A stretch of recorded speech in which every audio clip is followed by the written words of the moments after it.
Bonjour et bienvenue sur ce 7e épisode de Photantique. Donc cette fois-ci, je vous avais promis donc la dernière fois de vous présenter un appareil photo bizarre, très cheap. Donc le voici. Peut-être que certaines personnes qui sont plus âgées que moi l'ont connu, puisqu'il paraît que c'était un appareil photo très commun. En tout cas, il est très commun dans les brocantes en France.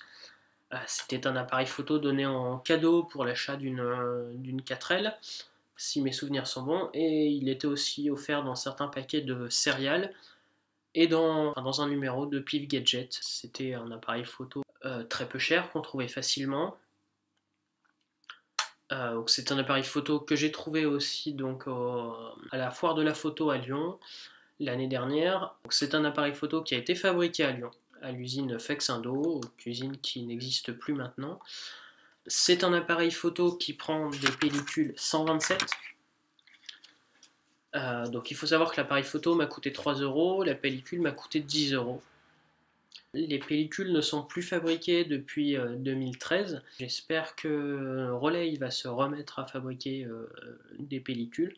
Pour l'instant, on trouve ou des pellicules d'occasion ou des pellicules roulées à la main qui coûtent une fortune. Donc les 127, c'est des pellicules qui ressemblent un peu aux 120, mais en plus petit. Donc ça fait des photos de 4 cm sur 4, donc avec un axe en métal.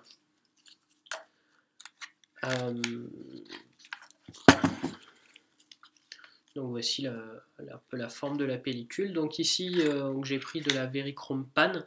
Donc c'est de la une pellicule noir et blanc Kodak. La Verichrome Pan, l'ancêtre de la T-Max. La Verichrome Pan a été arrêtée en 1980. Donc celle-là, vous pouvez voir la date de validité en 1979.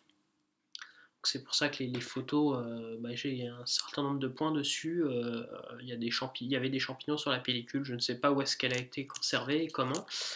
Donc c'était un essai moyennement concluant, mais un essai quand même. Donc vous voyez, même sur le papier noir, j'ai toujours des traces de champignons. Donc pour parler de l'appareil photo, quand je vous disais que c'était un appareil photo très cheap, il n'y a aucun réglage. C'est pas difficile, il y a un bouton. Hop, pour prendre les photos. Au-dessus, on recharge et on a le numéro de la vue qui s'affiche sur le papier derrière, donc dans le trou rouge ici qu'on voit ou qu'on voit pas, je sais pas très bien. Au niveau donc du fonctionnement, on a un truc quand même très basique. Donc là cette fois-ci, je peux l'ouvrir, je peux vous montrer le fonctionnement. C'est vraiment basique, hein. Voilà, il y a un ressort dedans, j'ai deux lames. Le ressort tire sur les deux lames quand on appuie dessus et se referme.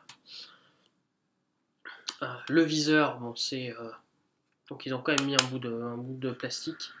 Et voilà, c'est un bout de plastique de chaque côté.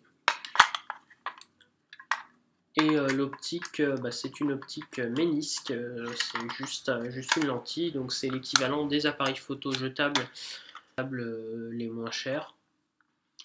Autant dire que la qualité d'image est très très moyenne, donc bon, on va pas se plaindre, c'est un appareil photo qui était donné en cadeau à l'époque, et ça a permis donc de faire un certain nombre de souvenirs. Voici donc le résultat. Donc le mélange des paramètres d'une mauvaise pellicule, d'un objectif mauvais et d'un scan moyen donne un résultat franchement dégueulasse. Donc je ne pense pas refaire l'expérience. Bon, c'était quand même une expérience de tester ce genre d'appareil, mais je ne renouvellerai pas cette expérience. Donc voilà, donc c'était des photos de l'ancienne usine où a été produit l'appareil. Donc merci d'avoir suivi cet épisode de Photantique. Donc je vous donne rendez-vous le mois prochain avec cette fois-ci un appareil photo beaucoup plus